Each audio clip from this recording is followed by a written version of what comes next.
Hello everyone and welcome to this video. I'm going to be doing an update on this Hogwarts Express build that I last modified in 2015, which was the last big structural modification being the motorized chassis. Now I know there are loads of you who really like this design, and I thank you so much for your kind words, be it on Flickr or YouTube. But the reality of it is that this is a very, very fragile design, and when you build Lego, you want to try and have it so that it could possibly be a real set, and that is absolutely impossible in the case of this locomotive due to the fact it's just held together ridiculously loosely in some parts, and I'm going to be demonstrating this to you right now, which is why you may have seen in the thumbnail that I've got the render of my new build up, but we're starting with this, so yeah. Just want to show you why I started doing this. But first, I did actually do a slight modification to this design a while ago when I made it 8 wide instead of the current 7 wide, or current as in this physical model. And that gave such a huge leap in the structural stability of the model, it was unbelievable. When the new Hogwarts Express set was released, I noticed that there were so many parts on it which could be really useful. The big thing being that those new quarter round large cheese tile pieces with the printed Hogwarts Castle logo on them, I thought that was amazing because that finally gives me name boards, which my model has forever been missing because the only options I had were brick built versions, and that just looks stupid being a huge bulky brick build on this tiny little splasher here. So that's what really started it off for me wanting to just refine this design, because this is old. I mean, the last time this was upgraded as in its appearance other than the chassis was, I think, maybe 2012 or 2011. It's been a long time. Oh, and just to quickly clear something up, in my last video, or one of my last videos, I said that my first video was in 2009. It was the really bad like slideshow of this model, but it was horrible old quality pictures from my Nokia 6300, which took terrible photos. So the current oldest video I have, which is my most popular, is from 2011, I think. So just quickly clear that up. So the reason this isn't that good, this front bit for starters, yeah, look at that. It's held on by one stud, which is just rubbish. I mean, look, you just saw how easy it was. So if I even try to pick this up, pop straight off. These connecting rods on super loosely. This is a terrible design to have this, because not only can this rotate slightly just through Lego's natural tolerances, it's only held on by this, and this is currently a modified piece of Lego which I used to do a long time ago. I don't do it anymore because I build more puristically now, but you'll see that this is a 6 stud bar that has been cut off on where the thick bit is, and this is the bit which basically drives the middle wheel, so it can actually pick it up, because I couldn't figure out a way to have this connected this way with a Technic pin with a stud, and so I did that, and this was all I could think of. My old design did have a Technic connection, and it was the dark bluish grey or dark grey, depending on what one you use. It was one of those pins which had it was a half pin like this, but then I had a full pin like this, and then a half pin on the other side. Actually, you can see them here on the structure of the motor. And other bits, these steam pipes on the sides, they are just held in loosely, and if I were to just tip the loco to a side, these would sometimes fall out. And all these are 1x1 round bricks with a piece of 3mm rigid hose and off-brand pneumatic tubing, and they would have worked with Lego tubing as well, and that basically creates a sort of centering ability for the 3mm rigid tube. And then those went over a modified, yet again, lever with the top cut off. And I used to do this a lot, and I feel really bad about it now. I used to modify my Lego so much, and it's just something it's absolutely out of the question for my models now for me to have anything that's modified. The only thing I will ever modify are 3mm tubes. And while technically, yes, this is mutilating elements, which is a term that Lego themselves use. Sounds a bit weird to say mutilated when you're talking about plastic, but that's the term they use. I don't mind doing it to 3mm rigid tubing because I'm fairly certain at some point that Lego may have had it so that you cut this yourself.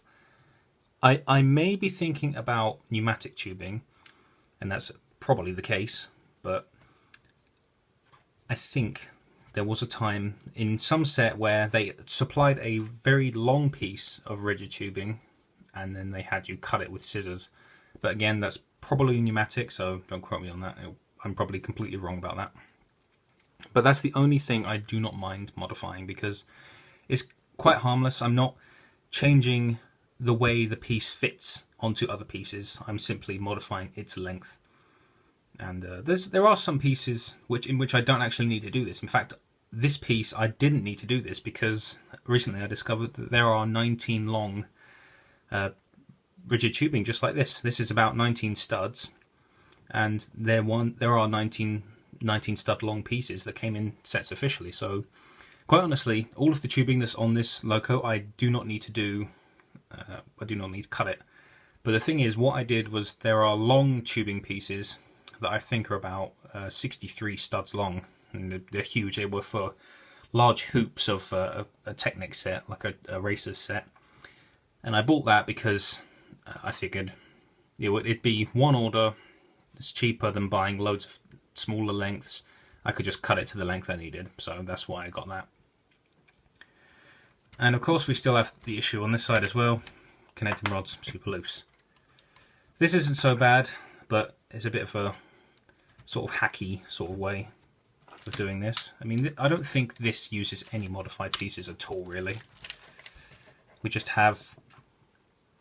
I'm fairly certain that's a lever that's just normal. It's not modified. But I think I'm wrong because I'm feeling in the tube and yep. Yep, look at that. Another modified piece. The rest of it is just basic stuff. Lego did require you to cut your tubing to the correct length in old Technic sets, so that's a completely legal technique to cut tubing. But again, I may be wrong about the rigid tubing.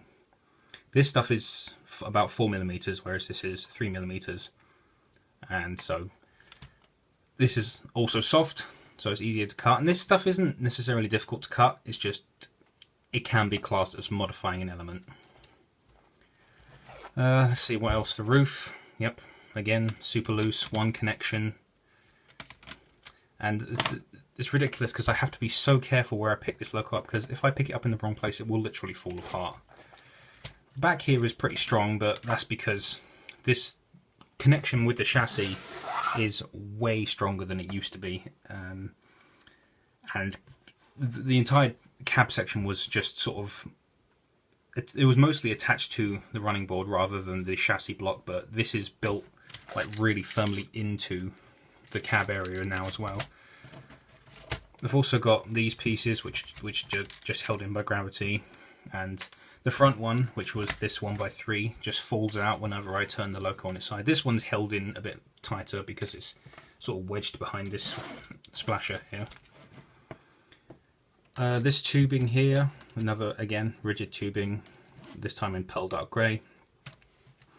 It's been cut, but it's also incredibly loose because it's just bendy in general, and that's been replaced with the solid bars on the rebuild.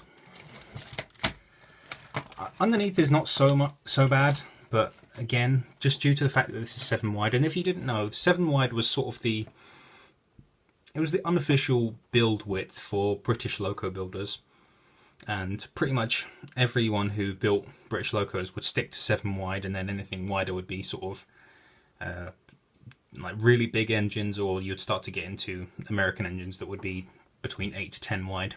So 7 wide was the generally accepted width of British loco builders, and I feel that that is what has really hindered the ability to make this as detailed as it can be, because you just have less space and it's really not as strong. The entire frame of this, sort of all this bit here and underneath, is all made of little plates because it has to be 7 wide, and there's no big solid 7 wide pieces. They're either 6 or they're 8.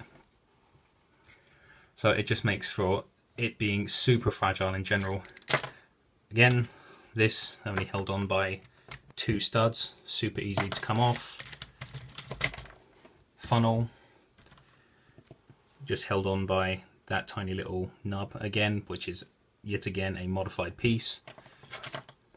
And I do have that on my new build, except it's going to be a solid bar that is 3 studs in length, which is an official piece.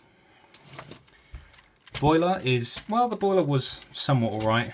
It can move a bit, but again, if I tried to pick this whole thing up, that would happen. It's not held in too securely. And then we just have, you can see the running board again, just small plate pieces just holding the whole thing together. And the biggest drawback from this new chassis that I designed is that there's not nearly enough mounting points to make this viable in the long run. I've never actually tested this on a layout, and I never did, because I just don't have the curves anymore. I did have curves. I used to have a circle of track. I still have the ME models track, which I show in my Gauge on Henry project videos. You'll see that. And yeah, for those who, sometimes people ask, they're from ME models. They used to do custom track with metal rails so that old 9-volt stuff would still work. But it ended up being cancelled, and I managed to get 1 box of straights because straight 9-volt track was ridiculously priced. Or sorry, ridiculously overpriced, because people just tried to charge so much. I mean, there got to have been tens of thousands or hundreds of thousands of pieces of track made, but somehow they're still hard to come by. So yeah, back to this. We got this movement, which is completely ridiculous. This goes sideways.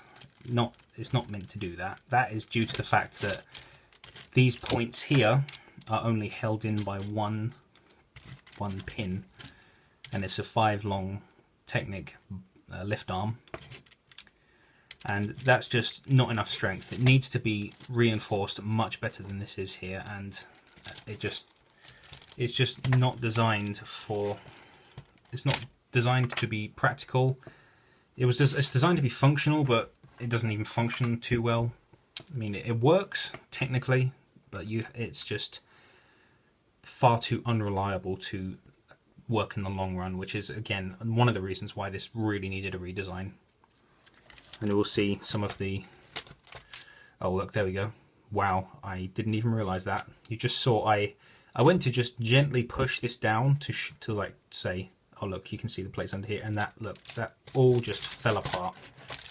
Again, it's ridiculously fragile. Again, that's only held on by those. There's the other one of those under there, held on by 5 studs. That whole assembly. If that had too much pulling force, it would literally torque itself apart. So again, this look, see, it's just too fragile, way too fragile, and I've just destroyed the loco, and I'll put it back together and it'll be put back on my shelf until I can build my new one in brick form. But as you can see, it's all just too many plates, too many small plates to give no structural stability whatsoever, and it just falls apart. Now the tender isn't as bad, it's not nearly as bad. We got all the gravity stuff, and I talked about this before. That all works. But what doesn't really work is this back bogie, which falls off so easily. It's just held on by 2 studs. Other than that, the rest of this is actually pretty damn strong. We got this front, which is very, very strong and keeps this magnet, this whole attachment worked fine. Before the loco was powered, this magnet was in a position strong enough to push the loco without any problems. These back steps are an issue because they're only held on by one stud and they just fall apart. So overall the tender is not nearly as bad as the loco, but this is the reason why it needed a rebuild so badly, because you can see just even handling this wrong or a teeny bit rough, it just falls apart. So what we're going to do now, we're going to head over to the computer and I'm going to show you the ins and outs of my new design, which is based off of my 8 wide rebuild of this. And I have also managed to get the Big Ben Bricks wheels, which he provides the files for on his website. I've got them to show up in Stud.io, which I'm very happy with because that means I can do renders with them. And if you follow me on Flickr, you'd have seen that already. So let's head over to that now and we'll go through the new build. So here we are in LDD, and as you can see, this is exactly the same model as I was just taking apart. And I'm opening this up because this is the easiest way to show you the changes. Now, unfortunately, I can't put the Big Ben Bricks wheels in here, so you see they're just the normal Lego wheels that have been turned the other way around, because this outside diameter of the flange is about the same as the diameter of the front of the wheels of the Big Ben Bricks wheels. So it's easy to sort of visualize how big they are with these wheels turned the other way around, because some people on my Flickr commented how, oh, you've got the wheels inside out, and it's like, well, yeah, duh. I mean, who doesn't know that the flanges are meant to be on the insides of the wheels? And actually, this is something you can see on this only on this digital model, and this is the old brake gear that I had a long time ago. And I did buy all the elements for this, but unfortunately it was just far too impractical to work, and it was just too fragile, and it would have all just kept falling out underneath it. And as you can see, there's only a very weak single connection point here, and then up this end it's a little better, but this end would have given me a lot of troubles. So let's go over to the other model. So here we have the new one, which is currently in its state of being built still. I mean, just earlier today, or on as of this recording, I recently upgraded this centerpiece for in front of the motor to have a much stronger overall build, and it's just much better than this, which is what I tried to adapt from my old design. And for some reason it didn't dawn on me that I didn't actually need to keep this anymore, because the only reason I had this was because the old model was only 7 wide, so I only had 3 wide in the middle to work with. But then it just sort of suddenly dawned on me when I was working on this yesterday, sort of like, oh, why am I even doing this? Because I now have 4 studs to work with, and since there's this one big piece, which is very helpful for the framework, I thought, why haven't I just been using that? So late last night I got to work sorting this out and incorporating this new design into here, and today I got done sort of finalising the last few bits. There's always the chance that this will change in the future. I mean, nothing with this is set until I see it in person, because that's really the only time you can really see if a model you've made is actually functional in the real world. And the thing is, that's a lot of what I ran into with the old 7Y design. There was so much I put into the LDD model that turned out to not work in reality, and this bit here being quite a big factor in this, as I showed you, because of this singular mounting point here, it resulted in this entire front area being very loose. I don't know why I thought it was a good idea to have this gear forwards by this spacing piece. I think it was called Bush, I think. Actually, what is it called? Yeah, Bush. And yeah, it's just ridiculous because there's too much force going on this gear, and you might have seen earlier in the live action bit, it was wonky because the gear has got too much pressing on one side and there's nothing on the other, and as a result it will just sort of grind against this, and it probably would have eventually either worked this way loose or would have got caught up, and it just wasn't worth it in the end to keep it that way. So that does also mean that the new drive, which is basically a direct speed, because it's the same 2 gears here and then the same 2 gears here, that means I'm going to be getting a slower speed than what I had before, because obviously with this I went from the two gears, which were the same, from the motor to under here, but then I'm going from the big what was it? How many teeth? 20 teeth, I think. The 20 tooth gear to this smaller one, and so it will change my ratios and it will make the drive wheels go slower. But this is a thing that's going to be possibly rectified by the fact that I am not going to be keeping the power functions, the old power functions. I'm going to be sort of banking on the fact that LEGO will either make adapter cables for power functions to powered up, which is possible. I mean, it's not guaranteed, because the powered up system has 2 extra wires, and those are for identifiers for the Bluetooth system. And without the old connections, which only have 4 pins on the blocks for connecting, without those extra 2 pins, there's no way to currently make them compatible. So they would have to make it so that they had a cable which had sort of a converter or an ID within it that the Bluetooth system would recognize. What I have a feeling they might do is they have probably got loads of these casings, so because you know what these casings are like, the 2 pieces, and they're clipped together. They probably have these casings in bulk in their warehouses where they store all their elements. So I have a feeling that there's probably a good chance that they'll make all of the exact same motors that they already have, but it'll be a case of them having the new 6-wire cables and having the Bluetooth identification so that it can recognize that it's a motor. And honestly, that would be the best thing for them to do, because you got to think there's going to be so many people who still have all of their models which have these motor designs. I mean, I know the L motor here is used in loads and loads of steam locomotive MOCs, and it would be just incredibly frustrating for LEGO to come out with a new motor, which meant that, for example, here I'd have to rebuild all of this, and it would just be hassle. And this powered up system seems like such a good idea for getting more trains running, a much more reliable connection other than the infrared, which I didn't actually realize doesn't work in very bright light or sunlight. I didn't realize that was an issue with infrared, and it makes sense because it depends on light. So too brighter conditions mean it doesn't function as it should. So that's my main hope for powered up, for it to come out with all new stuff but with the same shape so that we can still utilize it in our old builds. And what this actually means is that I no longer need the IR receiver in the tender. So I'll just open up.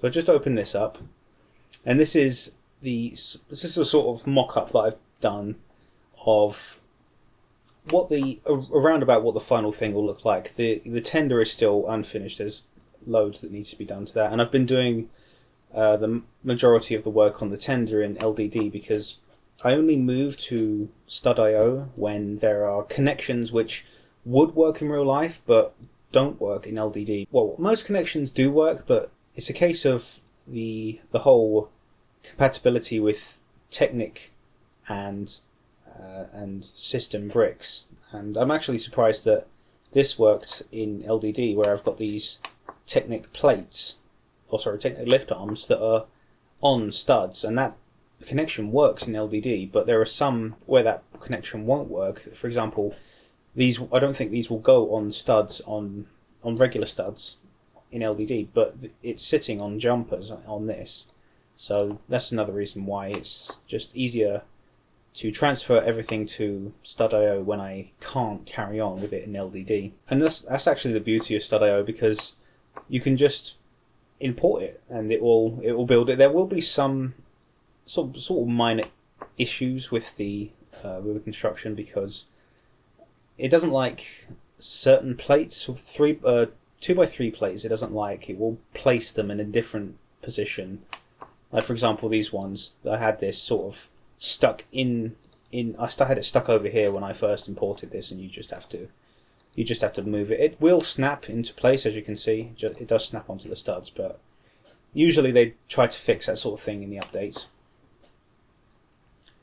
So some other changes I've done is the tender is now, well, the tender and loco both have their steps one stud higher, and I have coloured the top step red, whereas the step on the old one was black and the whole thing was a stud lower. And I don't know why I didn't change this sooner. I think it was just because I didn't like the fact that it had 2 black steps and then 1 red, and it was probably just due to like OCD kind of thing, or just symmetry, I guess, or colour, just the general colour scheme of it all.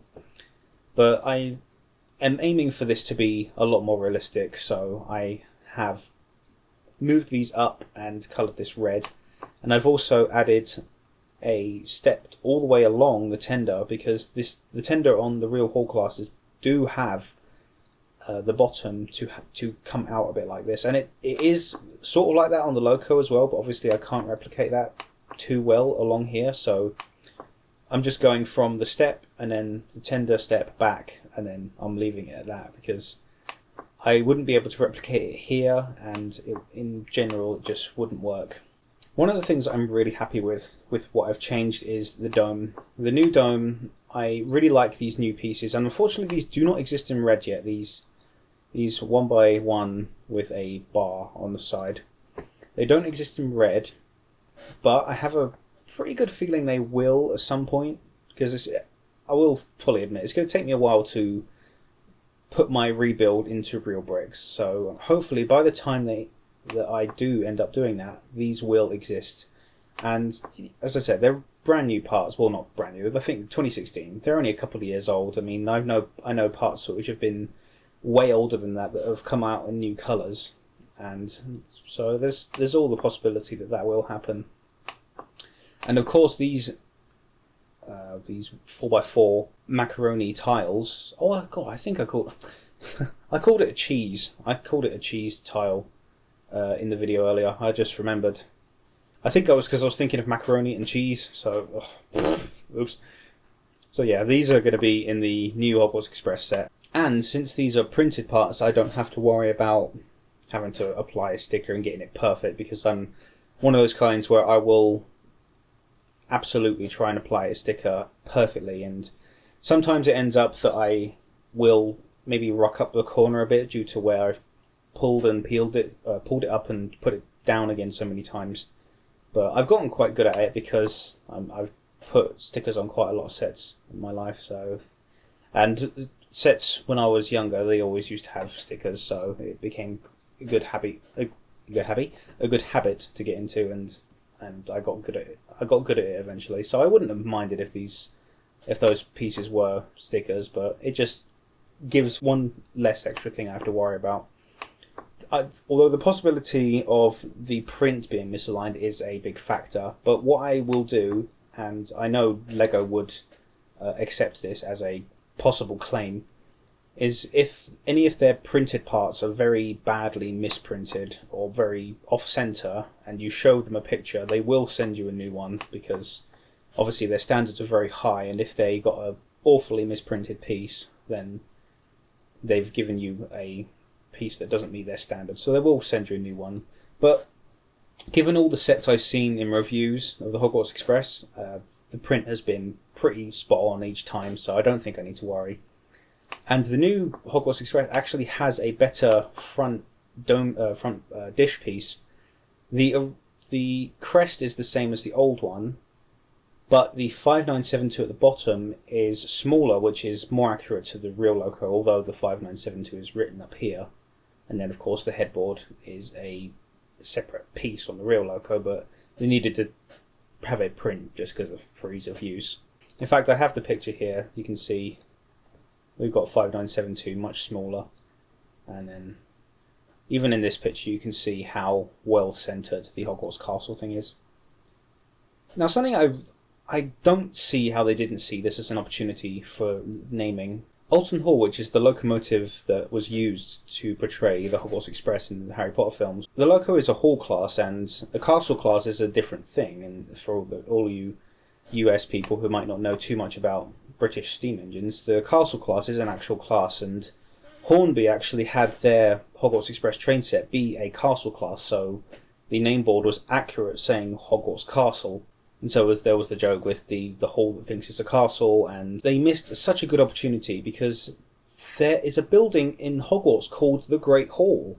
So why on earth didn't they name this the Great Hall? Because then it would have made sense, because it would be a hall class, the Great Hall, and there we go. It wouldn't have the joke of it being a hall pretending to be a castle, and it matches a place that's in the films and in the books. So that's what I would call it. If I could have custom stickers printed, I would have it as the Great Hall. Anyway, getting back to the build. So another really new part that I am very, very happy with are the connecting rods, and I honestly didn't want to use old Lego, but I had no choice but to, because the modern Lego just doesn't have any possible use for steam engine connecting rods. There's nothing. And I mean, this piece is still used in sets today, but these haven't been used since the early 2000s or the late 90s, neither is this. So as much as I wanted to stick with new pieces, I think it's worth it to use old pieces, because this is super strong. This is way, way stronger than my old setup, because with this, you can see that it was connected with pins that were inserted this way. So you got to think, as this front wheel is turning, it is pulling these two wheel sets, because this, of course, the motor only drives the front set of wheels, and it's pulling these other two wheels, and it's pulling this way, and then but the connecting rods are put together this way as well, so this creates a pulling force on the connecting rods, and they can be pulled apart, and they were pulled apart quite a few times when I ran this. Because another thing that's different is that you'll see that there is a 2-plate gap here, or a 2-stud gap, and there's only a 1.5 stud gap here. This setup involved having a 4-long Technic axle in a 4.5 wide space, so that meant that only half of this axle was in one end. As you can see, it's in all the way on this end, but it's only in halfway on the left hand side. So that added even more frustration to the fact that it would pull itself apart, just due to the way the connecting rods were built. But the fact that it was also not built properly was another issue. So it was decided with the new rebuild that, as much as I would have liked to have kept the proper wheel spacing, because as you can see with this drawing, that the front and middle are closer together than the middle and rear are, and I'd have loved to have kept this the same as that, but the fact is that there's no way to have a half stud offset with anything related to pieces that look like connecting rods. And just the fact that the build was much more fragile because of this half plate difference, it was just worth it to simply have this expanded back to being 2 studs, have this as an even wheel spacing, and overall it's honestly a bit more appealing because it's evenly spaced, it's symmetrical, and it looks nice. So it was a necessary sacrifice, and I don't regret it. I wouldn't change it back even if I could, because the only methods I could think of were to either have a sort of a flat plate on this end and have it so that the pin would have been put into one of these middle supports, which obviously would have been here on a full plate rather than this Technic plate. But then that stuck out actually I can show you, that stuck out almost to here. So that would have been that far out.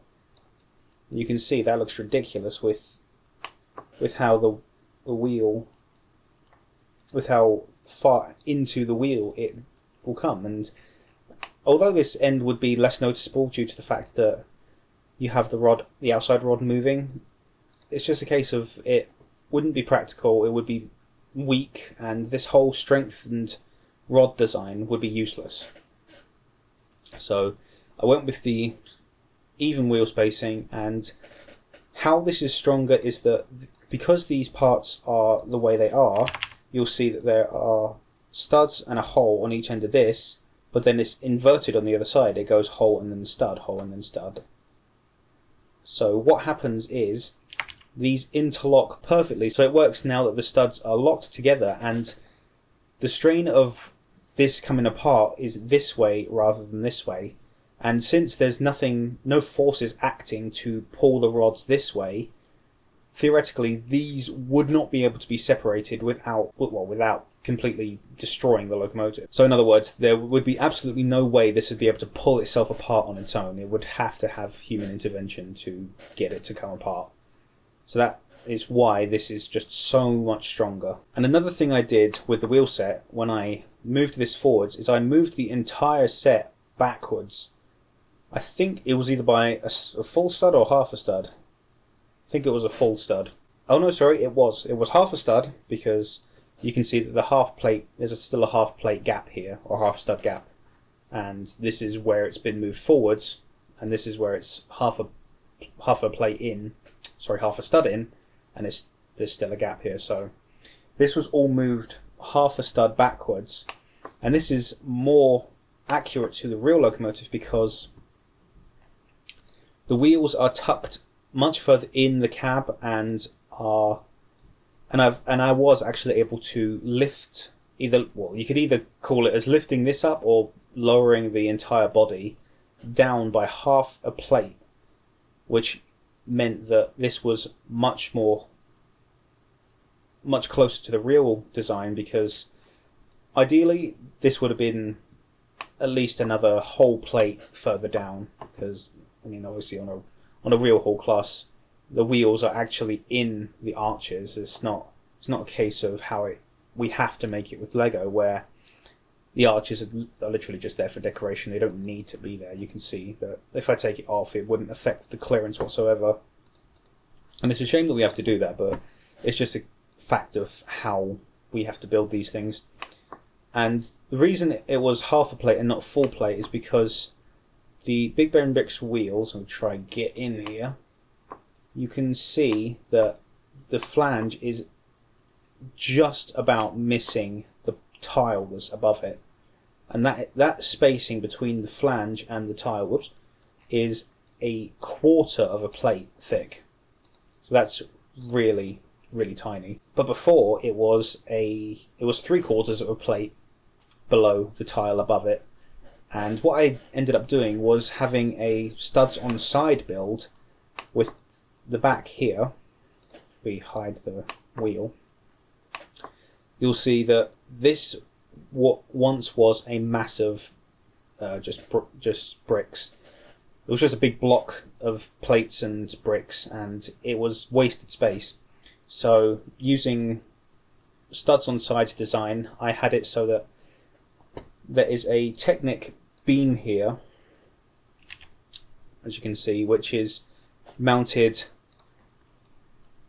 on the motor here with a pin, and then the two studs of these headlight bricks are in the other end. Now what this was before was, when I had this being a studs on top design rather than on the side, this didn't need to happen because I was able to have Technic pins going this way and this way.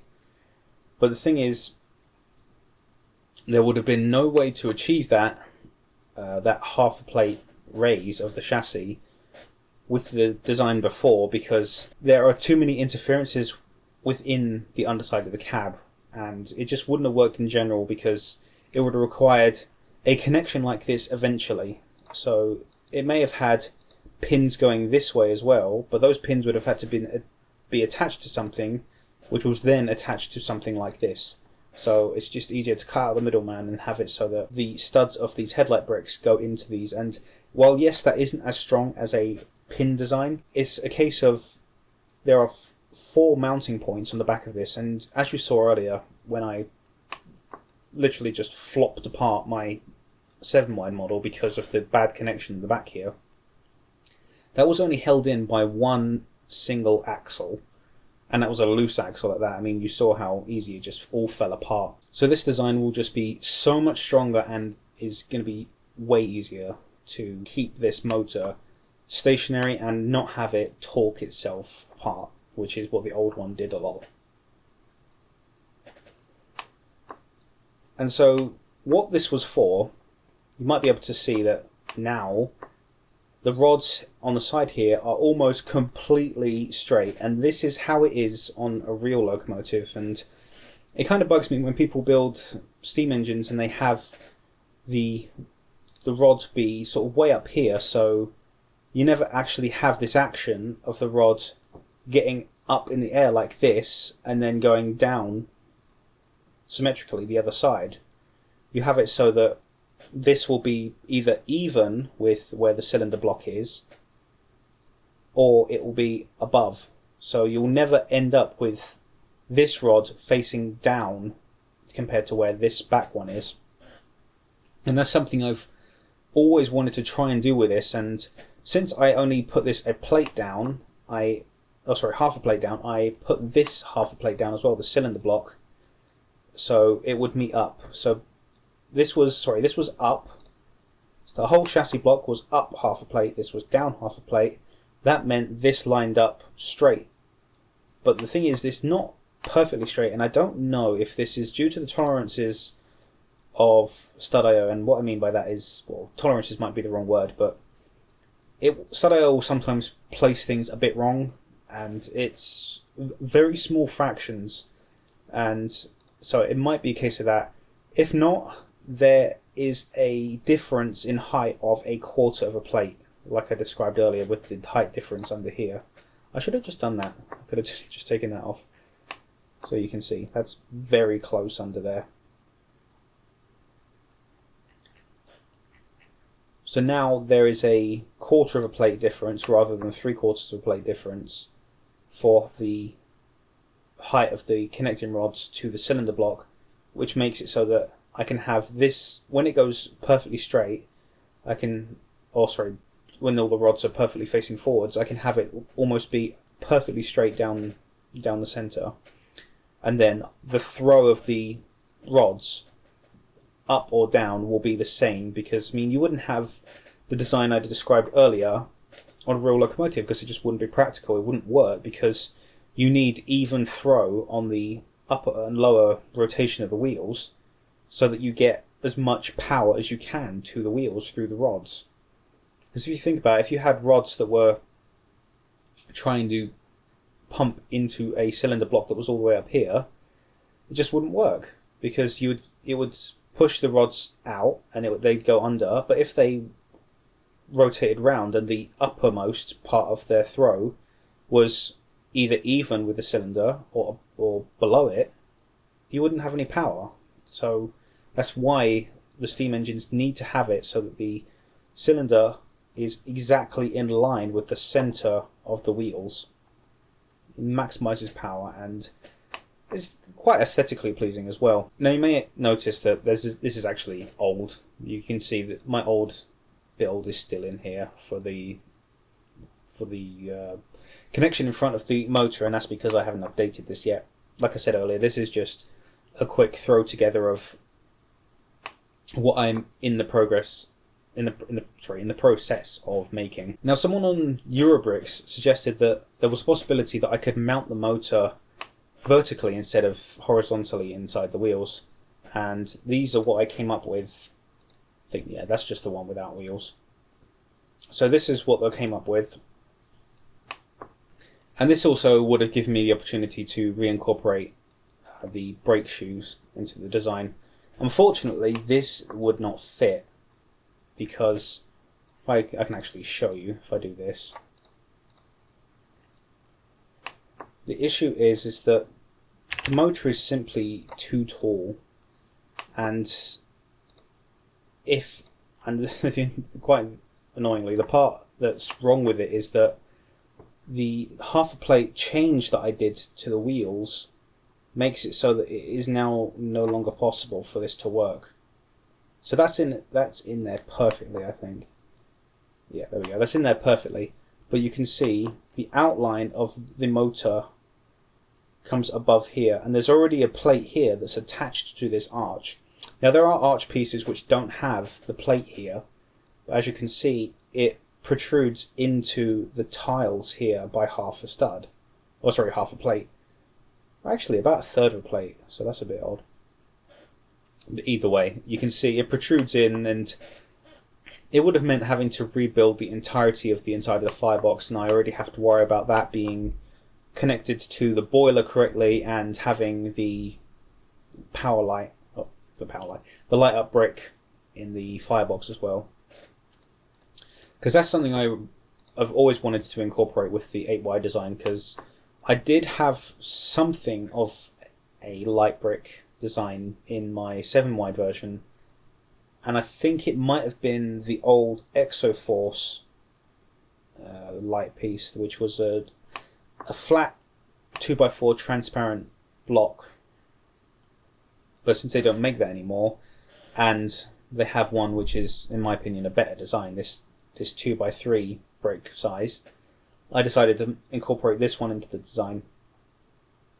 And I'm still working on this area here to try and make it so that it doesn't press the button all the way down, because something that's quite nifty with these bricks is that if you press the button down sort of gently, the power to the light doesn't quite go, it doesn't quite flow properly, so you end up with a flickering just like a fire. And it's quite amazing how you can have something that resembles the fire of a steam engine in a Lego model. But if that isn't possible, because it is very precise how hard you have to press it for it to work, and it might not be possible within the tolerances of the bricks, what I will have to do is just have it so that it's like this and always on, which would be alright. I mean, it would run out quick, and as you can see, if I were to encase this, that would be quite a lot of hassle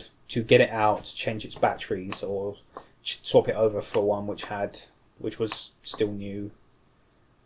And so it's a work in progress at the moment. I am determined to keep it in there and have it so that the entire firebox and boiler together can be removed, and have it so that this is easily accessible and I don't have to faff about with trying to take loads of it apart and having pieces fall apart in my hands.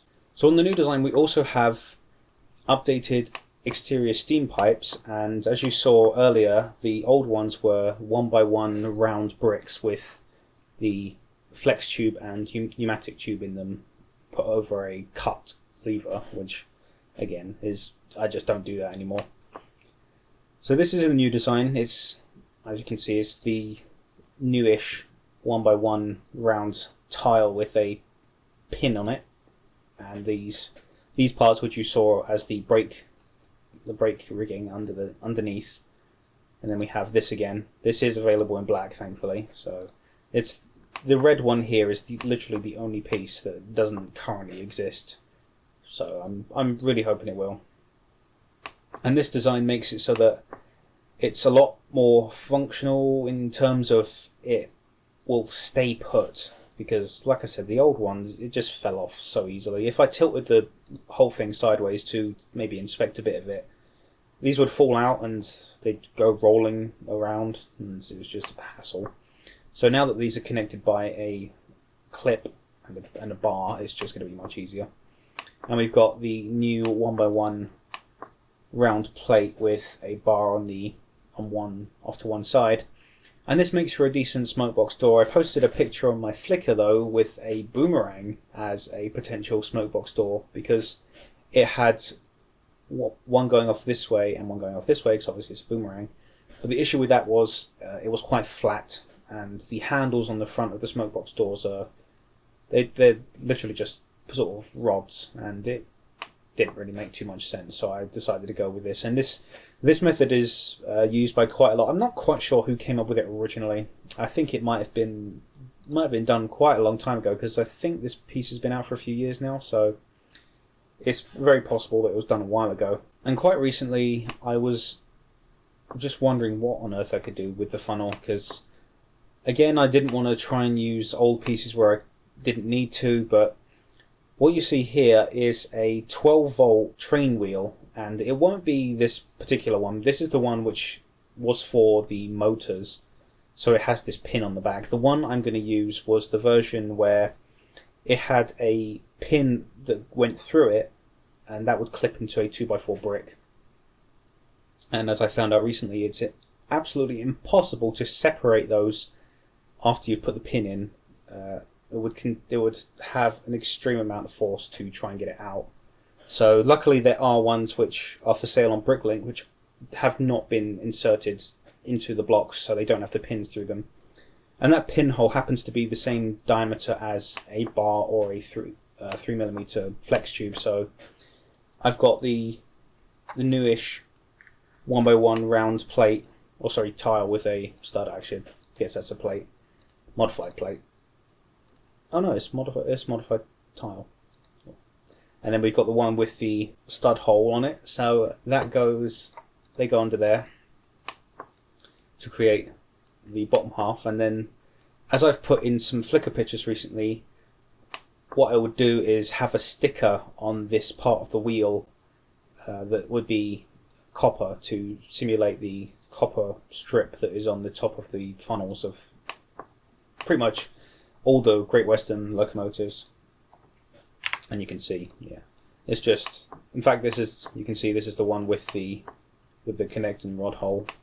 But the one that I'm going to be using doesn't have the connecting rod hole, and as I said, it doesn't have this, which would be a metal bar on the real thing. I'm not sure if there's too much else to explain. There was a little work done in the front here, I guess. Because I moved the entire chassis here back half a stud, this wheel was moved. This wheel was then too far backwards or forwards. Either way, it was moved. Because this was half a stud back as well, but it was moved half a stud forwards. Oh, that's right, because the cylinder block here was shortened. Because the old design was just far too wide. And the fact that it was such an old design, you can see this. Basically, when I first built this, you can see there's 6 cams here, and they are 3 studs wide, because 2 of these makes up 1 brick width. And originally, these were all 1 stud forwards. They were all forwards, so they all were here. And what this meant was that because they were all forwards, the center of the block was perfectly lined up with the chimney, with the funnel. So you see, it lines up perfectly fine. But as the design evolved and new elements came out, so this element, which is the element, it's the shape itself is old, but this new mold design with the stud hole instead of the cross axle, the cross beam, that made it so that I was able to attach it to the end of one of these Technic pins with a stud on the end, and that meant that I was able to get all of this sort of ugly mold area covered up and looking much more like the cylinder of a steam engine. So it got to a point where I didn't change the amount of cams that were in here, so this got longer, and you can see that this has become 4 studs long. And so it's a stud too long for this, and the center of the cylinder block is no longer in line with all this. So this was taken down to 5. It's still not quite there. Well, technically it is. I mean, I count this as the front cam, so to speak. So there's the 5, and then we have the front of the cylinder. So this is the 6, and then this is meant to be the end caps of the cylinder, which technically that should be here, but then that would leave this lower half completely bare, and it would make this overall too short then. So I've decided to have it so that this is the correct length, but then it has this extra bit, which is unavoidable really, but it works to make it so that the look of the cylinder in general is better now, with it not being too long like this old design was. And what I've tried to do with this rebuild is not keep any of the old stuff as little as I can, because there are some parts which they're just simply dated. I don't need to have them the way they were in an 8-wide design, because the 7-wide version was built in such a way where it was all the areas were very specialized to fit within the 7-wide base. Since I don't need that anymore, since this is much stronger, because I don't have to have loads of plates and tiles here. I mean, you can see that there's tiles here, but you can see that they're also big tiles. So these are way stronger in terms of the structural integrity of the entire running board, because it's not loads of little ones. We have 1x8s that span across the entire thing. So these two 1x8s are connected to the motor and to the outside frame. So that means this has got support up here and support here. So realistically, there should be no way that this motor will be able to torque itself loose or rattle to a point where it will dislodge itself from the rest of the model. The only areas I'm not too happy with are these areas. This area here, the supports for the boiler. On the real locomotive, these are thin, and unfortunately there are just no elements which are this angle that would fit within the confines of the space I have available here, and that will be very strongly situated within the build itself.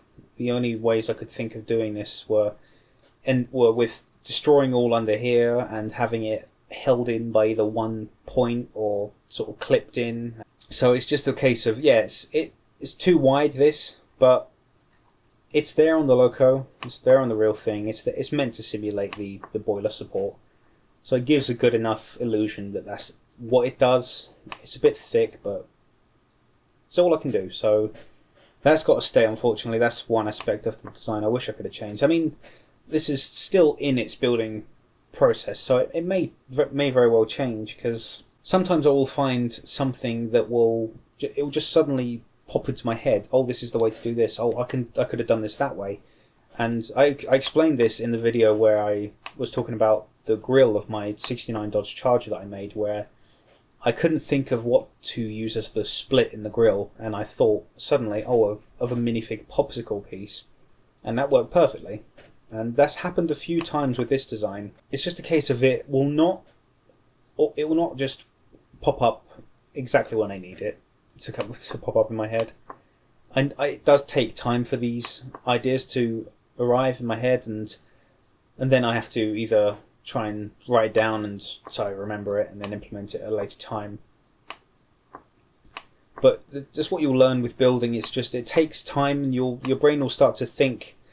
Even long after you turn off your computer. I mean, my brain, it just keeps thinking about what I could do, and it's one of the things about being me. It's very hard to shut off my brain. I find it difficult to get to sleep because of it, but I've gotten used to it over the years, and it's just how I am. And I like it because it gives me ideas that I can't seem to think of for some reason while I'm conscious and building the model in front of me.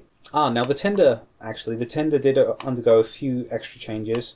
The buffer beam was changed for it to be overall thinner, and have these cone pieces used instead of the. It was just two studs. It was just two 1x1 studs on the back. Oh, sorry, no, one 1x1 stud, and then we had the 2-plate thickness. But since I used the brackets under here, which only gave me a half plate, I was able to attach these to the bracket directly and then have these be around it. So I get almost the same effect. It's basically the same as adding an extra stud to this build. So it works in general. And then we got different steps, and I can't tell you how much of a big help this piece has been, because that's another big point of the whole idea of this rebuild is I've not given this model a decent structural update for years, and so many amazing helpful elements have come out in that time. So it's only natural that I can use that to my advantage and have it so that I can make this even better than it was before. And I've always been happy with the aesthetics of it. I've been happy with it like that, but the thing is, it's the functionality has always annoyed me. The fact that I knew how fragile it was, I knew how easily it could fall apart just from being picked up the wrong way, or how fragile one area was put together. So that's just what started off me thinking to myself, that's it. There's so many new elements. This has got to be redone. I've got to find a way to make this better, stronger. I knew I could do it.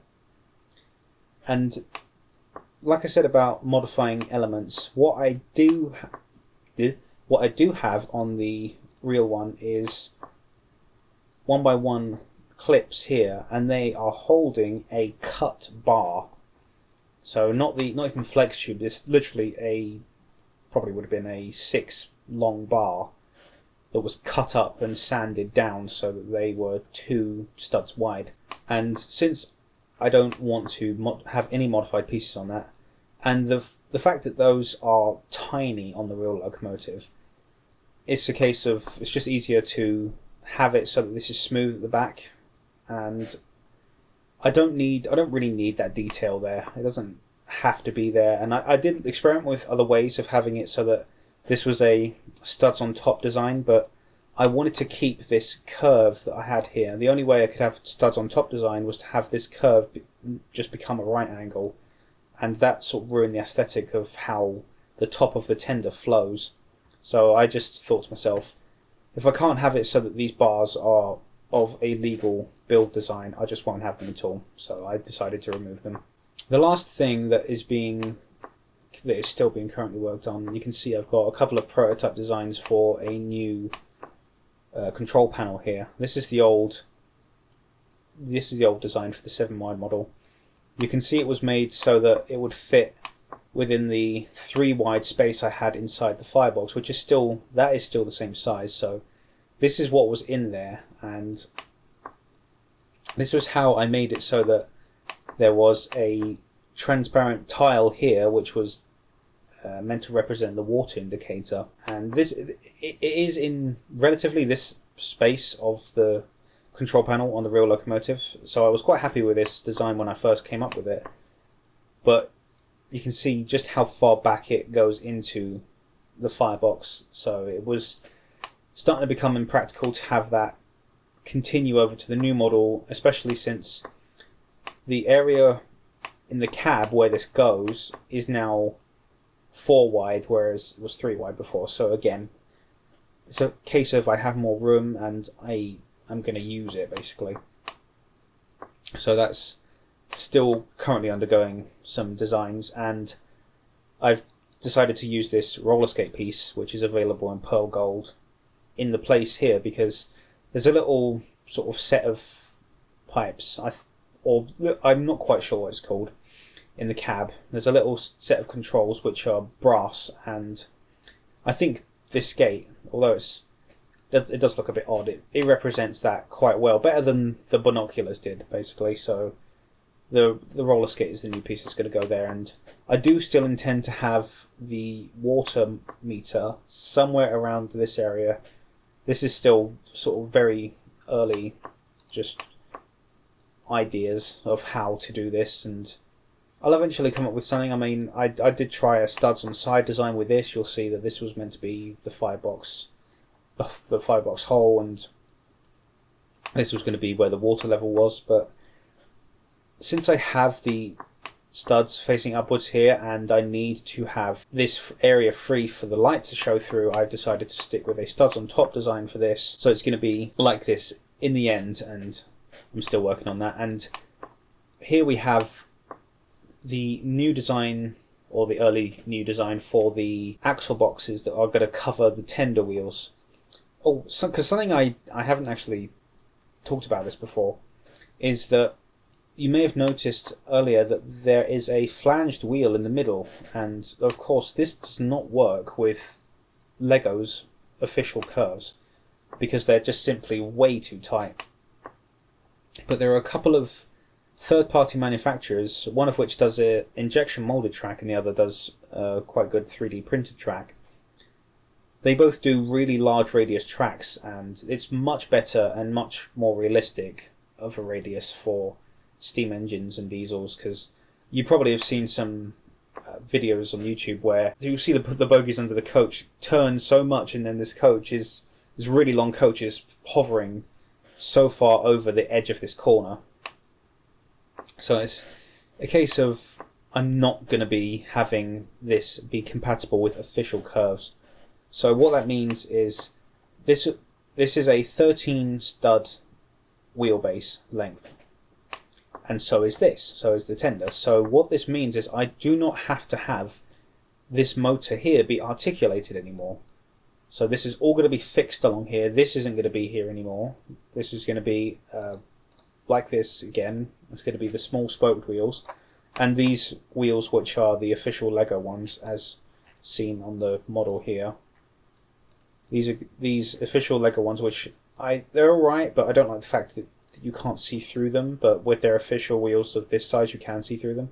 So I'll be getting the Big Ben Bricks wheels that do have the open backs, because I need to get 2 more XL drivers with flanges now, because obviously I want this new design. So this isn't going to be anything like this as it is now. All of these just bulk pieces which were designed to fit onto this and have this be rotated. This doesn't need to be like that anymore, so this is all going to be taken off and redesigned under here, so that this or something similar to this will be the outside of those and be much closer to a real Hall Class's tender axle boxes, rather than the basic standalone Lego default design, which is on so many trains. And I don't discourage people who have it like that. That's a very easy way of doing it, and it makes it for a lot less headache to try and think of a new design to put in front of the wheels, and less headache to try and mount it, especially since most people build in 7 wide for European locomotives. And it does work on some engines. This looks absolutely fine with this default design, because it does match a sort of standard of axle box design in general, so it's not really that much of an issue to use them. But since I can make a better design similar to this, I feel as though, yes, I'm going to be doing that, and the tender is going to be fixed, and the wheels are going to be fixed. Obviously these are still going to be mobile, so this will only be able to run on larger radius track. And I can understand why it was that way, because I mean, this was directed at kids, it was just for a small train set, and all of their official designs were very short. They didn't need to have larger radius track because they were all short. But to make an accurate steam locomotive or diesel or of any kind, really, it needs to be quite long, and the Lego curves just simply aren't large enough of a radius for it to work. So that's what I'm going to do, and you got to admit that this looks so amazing to have all three drivers be all flanged wheels, because honestly this being a blind does look kind of weird, because with the flange missing there's a bigger gap than there needs to be in between the 2 end wheels. So I think that's about it for now. I honestly cannot think of anything else to talk about, and I mean I still got to get on with this and get this design as refined as I can, and just overall much better than my old one. That the mess that falls apart. It looks good, looks nice, but falls apart. Oh yeah, just a quick. This is how I attached the name boards. These just attach to the same stud line of these lower cheese slopes. So it was just easier to attach it that way than try and figure out some way of attaching it from under here. Plus it gives me the perfect height to have this sitting really nicely over this middle arch. Yep, so that's it for now. I've been rambling for about an hour, so thank you if you've watched all of this. And hopefully I'll have this brick built perhaps by, I wouldn't say the end of this year as a guarantee, maybe early next year. I mean, it's a big dependent on whether or not this thing comes out in red. I'm fairly sure it will. Oh, and one more thing. There is a possibility I may consider selling the instructions to this once it is done, because a few people have asked me for the instructions or the LDD file to my 7 wide version, and I've said that This is undergoing quite a huge rebuild, and quite frankly, I'm embarrassed about the 7Y design. It's all right. It looks all right, but it's not functional at all and viable as a decent locomotive build, or one that could be run on a layout. Because I mean, I don't have a layout, but if I were to give the instructions to the 7Y version to someone who were to build it and then run it, they'd be like, "What on earth's going on here? This thing fell apart on the layout." That's exactly it. But yeah, I may very well have instructions for sale on this after it's done, because this 8-wide version is much more realistic to scaling of the real engine, and it's just so much easier to work in. And if you're building your own British steam engine, my advice is do not stick with 7-wide anymore.